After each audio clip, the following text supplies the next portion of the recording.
শরীফ ওসমান হাদি ইনকিলাবের যিনি ইনকিলাব মঞ্চের যিনি একজন সদস্য, ওই শরীফ ওসমান হাদি যেটা ন্যায় সেই ন্যায় কথাটাই তুলে ধরেছেন, যেটা অন্যায় ওই অন্যায়ের বিরুদ্ধে প্রতিবাদ করেছেন। কিন্তু জালেমেরা তাকে সহ্য করতে পারে নাই, জালেমেরা তাকে সহ্য করতে পারে নাই।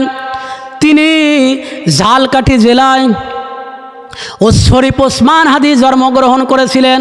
তারা ছিল তিন ভাই, তিন ভাইয়ের মধ্যে শরীফ ওসমান হাদি ছিল ছোট।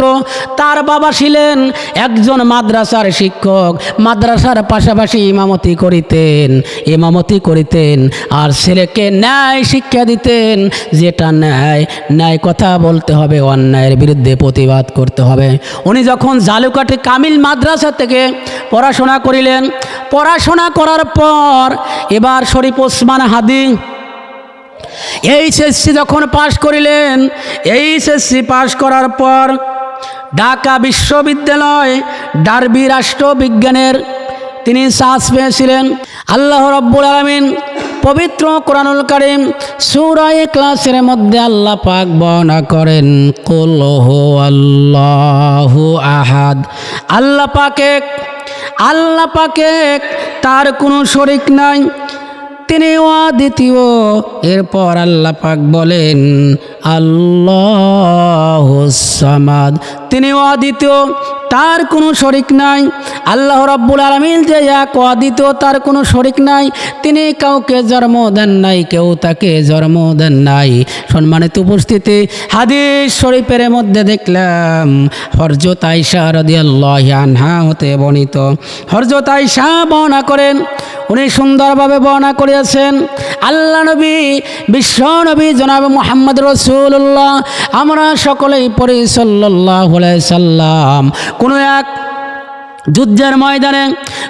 যুদ্ধের ময়দানে যখন সৈন্যবাহিনীকে পাঠাইলেন, সৈন্যবাহিনীকে পাঠানোর পর এবার সৈন্যবাহিনী চলে গেল। সৈন্যবাহিনী যখন চলে গেল, ওই সৈন্যবাহিনী যুদ্ধের ময়দান থেকে যখন ফিরে আসলো, আসার পর এবার সৈন্যবাহিনীর যিনি প্রধান, ওই লোকের অপবাদ দিল। ওই লোক যে নামাজ পড়ায়, যে কোনো নামাজ পড়ায়, শুধু সূরা ইখলাস কুল হুর সূরা দিয়ে নামাজ পড়ায়। সাহাবীরা আল্লাহ নবীর কাছে গিয়ে বাদিন হলেন, ইয়া রাসূলুল্লাহ, ইয়া হাবিবাল্লাহ, হুজুর, আপনার যে সৈন্যপ্রধান, যিনি সেনাপ্রধান, ওই সেনাপ্রধান যখনই নামাজ পড়াইতেন, আপনার 3 ওয়াক্ত নামাজ, কয় ওয়াক্ত? মাগরিব, এশা, ফজর, এই 3 ওয়াক্ত নামাজের কেরাত জোরে পড়তে হয়। ওই সৈন্যর প্রধান যিনি, উনি সব সময় সূরা ইখলাস পড়তেন। প্রথম রাকাতে সূরা ইখলাস পড়তেন, তারপরে দ্বিতীয় রাকাতে অন্য সূরা পড়তেন। এইভাবে যখন সূরাগুলি পাঠ করতেন, সাহাবীরা সৈন্য প্রধানের নিকট অভিযোগ করল, ইয়া রাসূলুল্লাহ, ইয়া হাবিবাল্লাহ, হুজুর, এই ব্যক্তিকে যিনি সেনা প্রধান, তিনি নামাজ পড়াতেন কিন্তু সব সময় সূরা ইখলাস পড়তেন, অন্য কোনো সূরা পাঠ করতেন না। এবার আল্লাহ নবী ওই সেনাপ্রধানকে ডাকলেন, ও সেনাপ্রধান, তোমাকে আমি নিয়োগ করিলাম ইমামতির জন্য, সেনা প্রধানের কাজ করবে, এরপর তুমি ইমামতিও করবে, কিন্তু সব সময় তুমি সূরা ইখলাস কুল হুর সূরা পাঠ করো, কারণটা কি? এবার ওই সেনা যিনি প্রধান, তিনি বলতেছেন, ইয়া রাসূলুল্লাহ, ইয়া হাবিবাল্লাহ, হুজুর, যেহেতু আল্লাহ পাক এই সূরার মধ্যে গুণ কীর্তনের কথা বর্ণনা করেছেন, এই জন্য এই সূরাকে আমি সেনা প্রধান ভালোবাসি, এই সূরা ইখলাসকে আমি ভালোবাসি। আল্লাহ নবী বললেন, ও আমার সাহাবী, তাহলে শুনে রাখো, যেহেতু তুমি এই সূরাকে ভালোবাসো, আল্লাহ পাকও তোমাকে ভালোবাসবেন। শুধু তাই নয়, হযরত আনাস থেকে বর্ণিত, হযরত আনাস বর্ণনা করেন, একজন আনসার সাহাবী কুবা মসজিদে ইমামতি করিতেন আল্লাহ নবী বিশ্ব নবী আখিরি জামানার পয়গম্বর জনাব মুহাম্মদ রাসূলুল্লাহ, যিনি কুবা মসজিদের ইমাম, উনি নিয়োগ দিলেন। নিয়োগ দেওয়ার পর কুবা মসজিদের যিনি ইমাম, সব ওয়াক্তই দেখা যায় তিন ওয়াক্ত কিরাত জোরে পড়তে হয়। ওই তিন ওয়াক্ত নামাজে তিনি সূরা ইখলাস জোরে জোরে পাঠ করতেন, আর সব সময় সূরা ইখলাস পাঠ করতেন। এরপরে অন্য সূরা পাঠ করতেন। যখনই এই সূরাগুলি পাঠ করতেন, সাহাবীরা তার উপর রাগান্বিত হয়ে গেল। রাগান্বিত হয়ে ওই যিনি মসজিদের ইমাম, কুবা মসজিদের যিনি ইমাম, ওই কুবা মসজিদের ইমামকে বললে, ইমাম সাহেব, আপনার কি সূরা ইখলাস ছাড়া কি কোনো সূরা মুখস্থ নাই? সব সময় যে আপনি সূরা ইখলাস পড়েন, আপনার কি আর অন্য কোনো সূরা জানা নাই? সব সময় শুধু ইখলাস কুলহুর সূরা আপনি পড়েন, আপনার সূরা কি জানা নাই?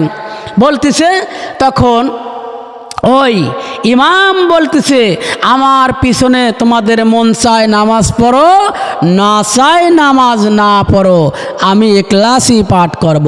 শুধু তাই নয়, এতে যদি আমার ইমামতিও বাদ দিতে হয়, আমি ইমামতি বাদ দেব, তবুও সূরা ইখলাস পাঠ করব। যখন এই কথা বললেন, বলার পর ওই সাহাবীর আল্লাহ নবীর নিকট গেলেন। আল্লাহ নবীর নিকট গিয়ে বলতেছেন, ইয়া রাসূলুল্লাহ, ইয়া হাবিবাল্লাহ, হুজুর, আপনার যে কুবা মসজিদের ইমাম, এই কুবা মসজিদের ইমামের বিরুদ্ধে অভিযোগ আছে।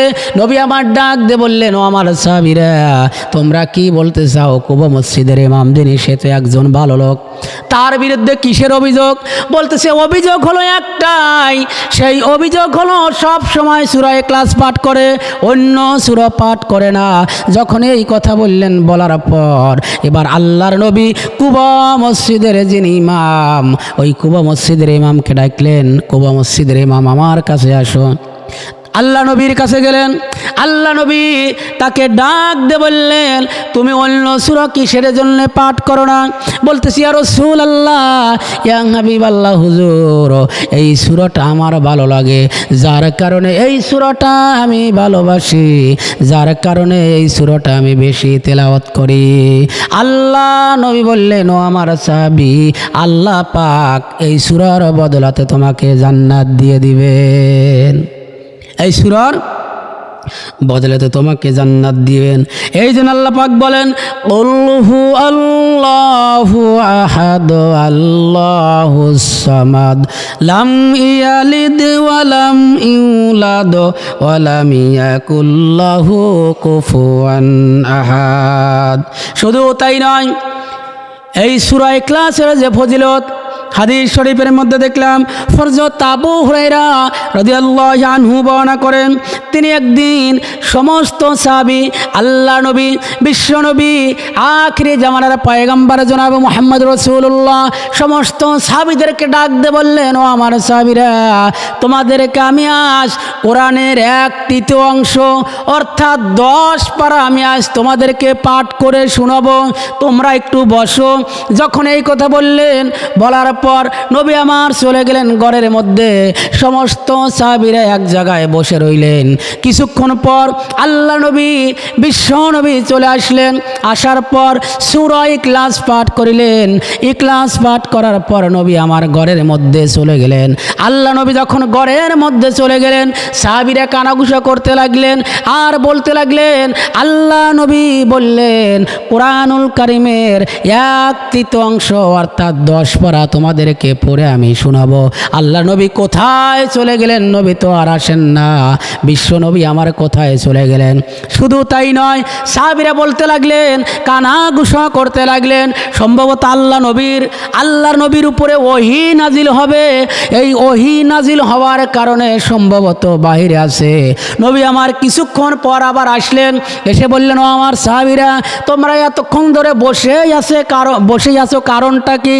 বলতেছি, ইয়া রাসূলুল্লাহ, ইয়া হাবিবাল্লাহ, হুজুর, আপনি না বলিলেন কোরআনুল কারীমের 1/3 অংশ 10 পারা আমাদেরকে পাঠ করে শোনাবেন।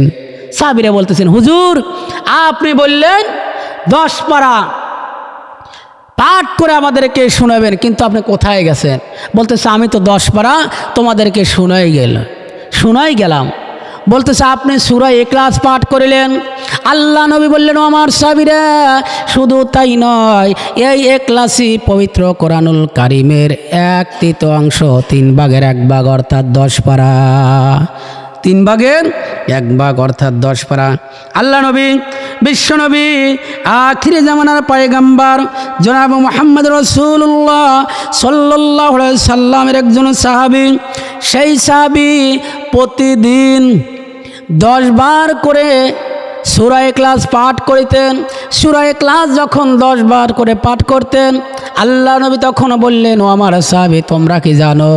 এবার সাহাবীরা বলতেছেন, ইয়া রাসূলুল্লাহ, ইয়া হাবিবাল্লাহ, হুজুর আপনি কি বলেন, আমরা কিছুই বুঝি না।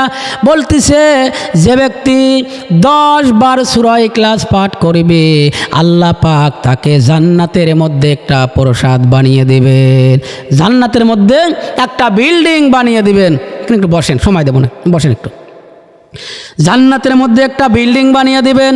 যখন এই কথা বললেন, বলার পর আবার বলতেছে, এখানে বসেন, আবার বলতেছে, যদি কোনো ব্যক্তি 10 বার না প্রতিদিন 20 বার সূরা ইখলাস পাঠ করে, তাহলে তার জন্য আল্লাহ পাক 2টি জান্নাতের বিল্ডিং বানিয়ে দিবেন। যদি 30 বার পাঠ করে 3টি জান্নাতের বিল্ডিং বানিয়ে দিবেন। ওমর আশ্চর্যিত হয়ে গেলেন। হযরত ওমর বলতেছেন, ইয়া রাসূলুল্লাহ, ইয়া হাবিবাল্লাহ, হুজুর তাহলে আল্লাহর ভান্ডারে কি জান্নাতের ঘাটতি নাই? যখন এই কথা বললেন, এবার আল্লাহ নবী ডাক দিয়ে বললেন, ওমর রে, জানো না আল্লাহর ভান্ডারে বিল্ডিংয়ের অভাব পড়ে নাই, বিল্ডিংয়ের অভাব পড়ে নাই। শুধু তাই নয়, যে ব্যক্তি এই সূরা ইখলাস প্রতিদিন তেলাওয়াত করে, তার জন্য কি সুসংবাদ।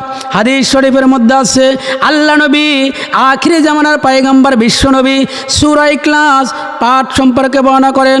হযরত আনাস ইবনে মালিক বর্ণনা করেন, একদিন রাসূল সাল্লাল্লাহু আলাইহি সাল্লাম তাঁবুতে অবস্থান করতেছিলেন।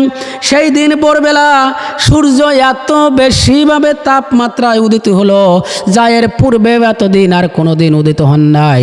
অর্থাৎ তাপের কিরণ এত উজ্জ্বল হলো। যখন উজ্জ্বল হলো, আল্লাহ নবী জিব্রাইল আমিন চলে এলেন।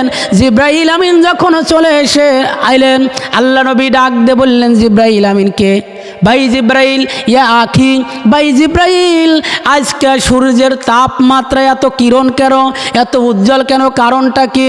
বলতেছি, ইয়া রাসূলুল্লাহ, ইয়া হাবিবাল্লাহ, হুজুর জানেন না আজকের সূর্যের এত কারণ কিরণ দেওয়ার উদ্দেশ্য হলো, আজকে মুআজ ইবনে মুআজ লাইসির মদিনার যিনি, তিনি ইন্তিকাল করেছেন, লাইসির মৃত্যুবরণ করেছেন। ওই লাইসির মৃত্যুবরণ করার কারণে আল্লাহ পাক তার জানাজায় 1 নয় 2 নয় 70,000 ফেরেশতা পাঠিয়েছেন। কত হাজার ফেরেশতা? 70,000 ফেরেশতা পাঠিয়েছেন। যখন এই কথা বললেন, বলল তাহলে আমাদের জানা যায় গরিব মানুষ যদি মারা যায় তাহলে লোকই হয় না, আর বড়লোক যদি মারা যায়, ধনট্ট ব্যক্তি যদি মারা যায়, ব্যাপার খাওয়ার জন্যে, তান্দারি খাওয়ার জন্যে লোকের কোনো অভাব থাকে না। আল্লাহ নবী বললেন, ইয়া রাসূলুল্লাহ, আল্লাহ নবী বলতেছেন, ইয়া আখি জিব্রাইল, ভাই জিব্রাইল, 70,000 ফেরেশতা অবতীর্ণ হয়েছে, নাজিল হয়েছে, কারণটা কি? বলতেছে, আজ মুআজ ইবনে মুআবিয়া দুনিয়া থেকে ইন্তেকাল করেছেন, তার জানাজার নামাজে এতগুলো লোক শরীক হয়েছে, আপনি যদি চান তাহলে আপনাকেও নিয়ে যাব আমি। রাস্তাটা ছিল দীর্ঘ পথ, রাস্তাটা এত সংকীর্ণ করা হলো। আল্লাহ নবী তার জানাজায় চলে গেলেন। তার জানাজায় যাওয়ার পর আল্লাহ নবী জিব্রাইলকে প্রশ্ন করলেন, ভাই জিব্রাইল, এই ব্যক্তি কি দুনিয়াতে আমল করেছেন? বলতেছে, হুজুর তেমন কোনো আমল করেন নাই, শুধু আমলের ভিতরে এইটাই আমল করেছেন, একটাই আমল করেছেন সূরা ইখলাস। প্রতিদিন উঠতে বসতে চলতে ফিরতে সব সময় সূরা ইখলাস পাঠ করেছে। এই ইখলাস পাঠ করার কারণে 1 নয় 2 নয় 70,000 ফেরেশতা আসিয়াছে, তারা জানাজায় শরীক হয়েছে।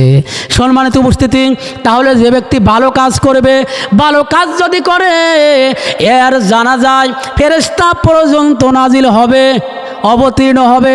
আর যদি খারাপ কাজ করেন তাহলে ফেরেশতা তো দূরের কথা, আযাবের ফেরেশতা শুরু হয়ে যাবে।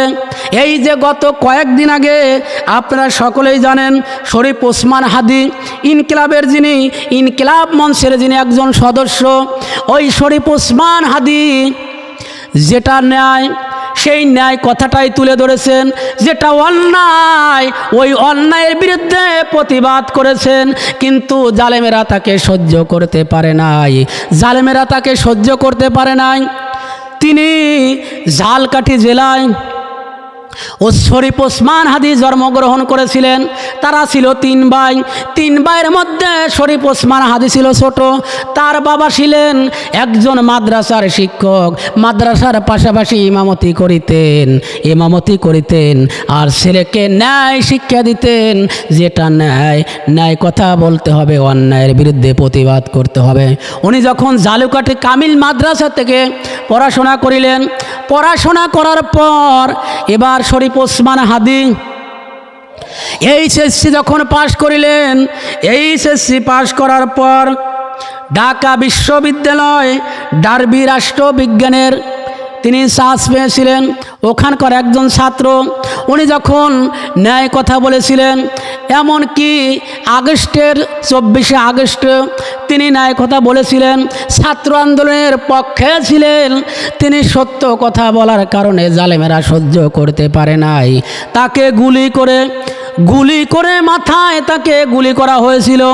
গুলি যখন করা হলো, কয়েকদিন তাকে হাসপাতালে রাখলেন। হাসপাতালে রাখার পর দুনিয়া থেকে সে শাহাদতের পেয়ালা পান করে দুনিয়া থেকে বিদায় গ্রহণ করিলেন। তার একটাই অপরাধ, সে ন্যায় কথা বলেছে। আজ যারা ন্যায় কথা বলবে তাদের উপর জ্বর আসবে, জুলুম আসবে, বালা আসবে, মুসিবত আসবে, এইটাই চিরন্তর সত্য। সাইদি সাহেবের একটা বক্তব্য শুনেছি, উনি বলেছিলেন বিড়ালের মতো 500 বছর বেঁচে থাকার কোনো লাভ নাই, সিংহের মতো 1 ঘন্টা বাঁচতে চাই। সম্মানিত উপস্থিতি, তার বক্তব্য আজ রেকর্ড হয়ে আছে। তিনি দুনিয়া থেকে চলে গেছেন, তার বক্তব্য আজ রেকর্ড হয়ে আছে। আপনি যদি ন্যায় কথা বলেন, ন্যায় কথা বলার পর যদি বালা মুসিবত আসে, আপনি মনে করেন না যে আল্লাহ পাক সম্ভবত আমাকে এখনই দুনিয়া থেকে বিদায় করে নিয়ে দেবেন। আপনার হায়াত যতদিন আছে, আপনাকে যদি গুলিও করা হয়, গুলিও আপনার বুকের মধ্যে ঢুকবে না। এটা আমার কথা নয়। আর যদি হায়াত না থাকে, আইসিউর মধ্যেও যদি রাখে, ওই ব্যক্তিকে আল্লাহ পাক যদি হায়াত না দেয়, বাঁচতে পারবে না। জালিমদের অবস্থা হলো, মিথ্যা যতই তারা বলুক, মিথ্যা কথা যতই বলুক, মিথ্যার স্বর জানতে যতই জাল ফেলাক, জাল বুনক, মিথ্যা 2 দিন কর জন্যে মানুষকে কষ্ট দিতে পারে, কিন্তু এই মিথ্যা চিরদিনের জন্য থাকবে না। একদিন সব সত্য যেটা, এই সত্যটাই প্রকাশিত হবে। মিথ্যা আজ হোক কাল হোক অবশ্যই ধ্বংস হয়ে যাবে। এই জন্য আমি আপনাদেরকে বলতেছি, করজোরভাবে বলতেছি, আপনারা যেটা সত্য কথাই বলবেন। এতে জ্বর হোক, বালা হোক, মুসিবত হোক, চিন্তার কোনো কারণ নাই।